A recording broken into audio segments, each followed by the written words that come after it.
This is the Lone Creator YouTube. We hope this video helps. You start by confirming the Google account and contact info that previously managed the listing. This is critical because recovery hinges on verified ownership. Once done, check admin roles in Google Business Profile and recent account activity to spot changes.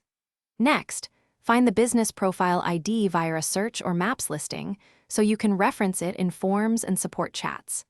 Make sure to take screenshots of deletion messages and note dates. These prove timeline when you contact Google support. You next fill out the business profile recovery form using the profile ID and a clear subject line that states deleted profile recovery. Explain what happened, attach screenshots, and upload proof of ownership like business registration, utility bills, or website verification. Once submitted, open the support chat or request a callback to escalate.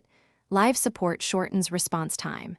If another account controls the listing, specifically request an ownership transfer and provide the evidence that demonstrates you finish by following Google's restoration instructions and completing re-verification.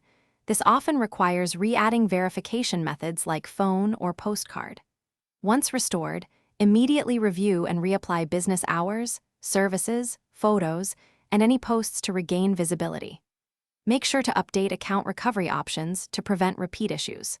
If your request is denied, escalate through the support channel, resubmit stronger documentation, and mention prior case ID. Consistent, detailed evidence increases your chances.